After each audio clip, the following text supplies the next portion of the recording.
Friends, ఈ video ఏందని అంటే పిల్లలు విదేశాల్లో జాబ్ చేస్తున్నా, పెద్ద పెద్ద సిటీస్లో జాబ్ చేస్తున్నా, ఇంతకుముందు అమ్మాయిని ఇవ్వాలన్నా, అమ్మాయిని అబ్బాయి చేసుకోవాలన్నా కొన్ని గుణగణాలు చూసేవాళ్ళు. ఇటు 7 తరాలు, అటు 7 తరాలు. బంధువులు ఇప్పుడు బంధువులకు ఒకరికొకరు సఖ్యత లేదు. మారుతున్న కాలంలో పెద్దల మాట కూడా వినటం లేదు. వాళ్ళే సెలెక్ట్ చేసుకుని పెళ్ళిళ్ళు చేసుకోవడం జరుగుతుంది. కొంతమంది పెద్దల మాట వింటూ చేసుకుంటున్నారు. అయితే ఈ పిల్లనిచ్చే క్రమంలో అబ్బాయికి ఉద్యోగం ఎంతంటే, మా అబ్బాయికి 2 లక్షల శాలరీ, ₹1,00,000 శాలరీ, మా అబ్బాయి విదేశాల్లో ఉంటున్నాడు, నెలకి 5 లక్షల శాలరీ, ఇలా చెప్పుకుంటూ పోతున్నారు. అయితే ఈ శాలరీ వాడి తల్లిదండ్రులకి ఏమైనా ఇస్తున్నారా? ఏమి ఇవ్వటం వల్ల తల్లిదండ్రులు ఎంత పెట్టుబడి పెట్టి చదివించినా కొద్దిమంది పిల్లలు మాత్రమే రిటర్న్ ఇస్తారు. చాలామంది 100కి 80% పిల్లలు తల్లిదండ్రులకు తిరిగి రూపాయి ఇవ్వరు. ఇక ఇక పిల్లని కొడుకు పెళ్లి చేయకపోతే నలుగురిలో అవమానమని తల్లిదండ్రులు పెళ్లి చేయడానికి చూస్తూ ఉంటారు. ఆ అమ్మాయిని ఇచ్చే వాళ్ళకి ఏం చెప్తారంటే, మా అబ్బాయి పలానా బెంగళూరులో జాబ్ చేస్తున్నాడు, హైదరాబాద్లో జాబ్ చేస్తున్నాడు, మా అబ్బాయికి శాలరీ ఎంతో తెలుసా, 2 లక్షలు, మా అబ్బాయి ప్యాకేజ్ ఎంతో తెలుసా, సంవత్సరానికి 60 లక్షలు, ఇట్లా గొప్పగా చెప్పుకుంటారు. ప్యాకేజ్ చెప్పుకున్నారు, కానీ క్రెడిట్ కార్డు మీద లోన్లు ఎంత ఉన్నాయో, వాడికి ఏ వ్యసనాలు ఉన్నాయో ఒకసారి ఆలోచన చేస్తున్నారా? ఇలా అడగటం మర్చిపోయే ఇన్ని గొడవలు కారణం అవుతున్నాయి ఇప్పుడు ఈ రోజుల్లో.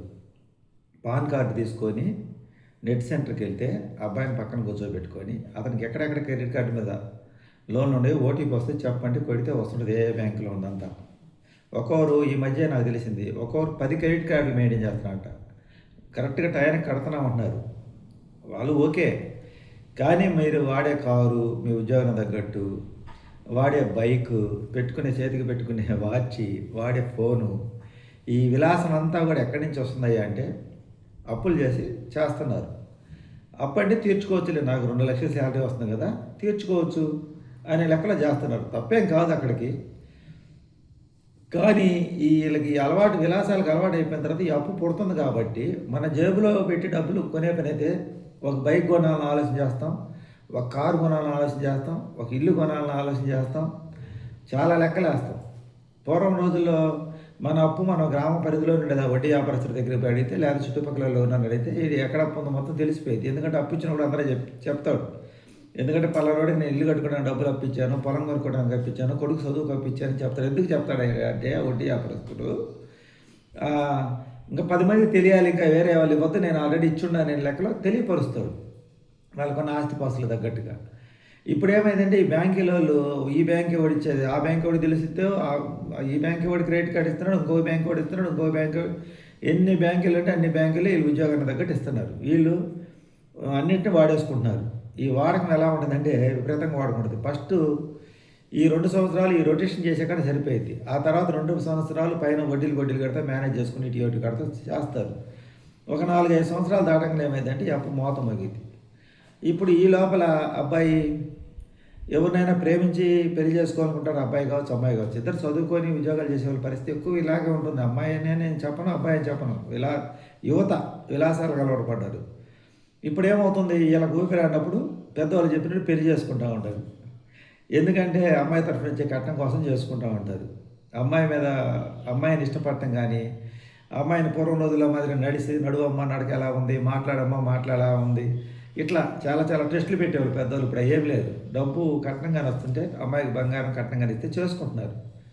లక్షలు ఖర్చు పెట్టి మళ్ళీ వీళ్ళు ఏం చేస్తున్నారంటే ఇంకా వాళ్ళ దగ్గర నుంచి విపరీతంగా డబ్బులు ఆగటానికి అమ్మాయి తరఫున వాళ్ళు పెళ్లి చేసేది అమ్మాయి తరఫున కాబట్టి వాళ్ళు చాలా బాగా ఖర్చు పెట్టి గ్రాండ్గా పెళ్లి చేయించుకుంటారు. వీడి ఇమేజ్ దెబ్బతినకుండా. పెళ్ళిళ్ళు అయిపోయిన తర్వాత ఇంకా ఈ క్రెడిట్ కార్డులు ఈఎంఐలు అవి ఒకటి బయటకు వస్తుంటాయి. అక్కడి నుంచి సినిమా మొదలైంది. ఇంకా ఇతని సంపాదన అంతా కూడా ఈ 1,00,000 రాని 2 లక్షలు రాని ఇతను భార్యని పిల్లల్ని పోషించే డబ్బు. ఇది పూర్వం రోజుల్లో ఏమైందంటే ఉద్యోగం రాగానే వివాహం చేసేవాళ్ళు, అత్తగారి ఇచ్చిన సొమ్ముతో ఏదైనా భూమి కొనుక్కోవడమో, లేకపోతే ఇంకా ఏదైనా బంగారం కొనుక్కోవడమో, లేకపోతే ఏదైనా ఎండీ చేసుకోవడమో ఇట్లా చేసేవాళ్ళు. అత్తగారి ఇచ్చే కట్న కానుకలు మంచి అంటే ఏదైనా ఉంటే ఏంటంటే వాళ్ళ పిల్లల తరం కోసమని చేసేవాళ్ళు. పెద్దలు కూడా ఇటుపక్క మాట్లాడి ఇప్పించేవాళ్ళు. కానీ ఇప్పుడు ఏమవుతుందంటే ఈయనకి ఈఎంఐలు బాకీలు కట్టుకోవడానికి ఆ తర్వాత పెళ్ళి అయిపోయిన తర్వాత వాళ్ళ తల్లిదండ్రులు అడిగితే మాకు సంబంధం లేదు, మా అబ్బాయి ఉద్యోగం చెప్పాం మీరు ఇచ్చారు, ఇంకా మాకు సంబంధం లేదు, మీ మీ అల్లుడు మీ ఇష్టమైన వాళ్ళు అంటారు, గ్యారెంటీ లేదు. మధ్యవర్తి కమిషన్ వ్యాపారంగా మాట్లాడే బ్రోకర్ కాబట్టి మేము కలిపేవాళ్ళం, కానీ మా కమిషన్ మేము తీసుకొని పోతాం, మా సంబంధంలో లింక్ తగిలించిన తర్వాత తప్పించుకొని పోతారు బ్రోకర్లు. ఇంకా ఎవరున్నారు మధ్యలో ఇంకా నీకు గ్యారెంటీ చెప్పడానికి? ఈ మధ్యలో గొడవ వస్తే అమ్మాయి తరఫున కానీ అబ్బాయి తరఫున కానీ మాట్లాడే వాళ్ళు ఎవ్వరు లేరండి. ఇది నేటి సమాజం పరిస్థితి. ఇట్లా అందుకని ఈ మధ్య కొంతకాలం కొంతమంది ఏం చేస్తున్నారంటే అబ్బాయి ఆధార్ కార్డు తీసుకొని లేదా పాన్ నెంబర్ తీసుకొని బండి మీద ఎన్ని కేసులు ఉండి అంటే అతని క్యారెక్టర్ చూసుకోవడానికి, అంటే నిర్లక్ష్యంగా వ్యవహరిస్తారా అంటే బండి మీద చలానాలు ఎన్నో నేను కనుక్కోవడానికి పోలీస్ స్టేషన్కి వెళ్తున్నారు కొంతమంది. ఈ మధ్య ఎక్కడ వార్తలు వచ్చింది, కొంతమంది బ్యాంకుకి వెళ్ళి పాన్ కార్డు చూపించి ఈ క్రెడిట్ స్కోర్ తెలుసుకుని నెట్ సెంటర్లకు వెళ్ళి అవి తెలుసుకుంటున్నారు, ఇతనికి ఎక్కడెక్కడ బాకీలు ఉండి తెలుసుకోవడానికి. పాన్ కార్డు కొడితే వస్తుంది కదా, ఇవి తెలుసుకునే ప్రయత్నం చేస్తున్నారు. ఇట్లాంటి పరిస్థితి వచ్చిందనమాట. అంటే నీకు లక్షల జీతం ఉన్నమాట వాస్తవమైనప్పటికీ వెనక అంతకు మించిన స్థాయిలో అప్పులు ఉండడం అనేది కూడా నిజమనేది అర్థమవుతుంది.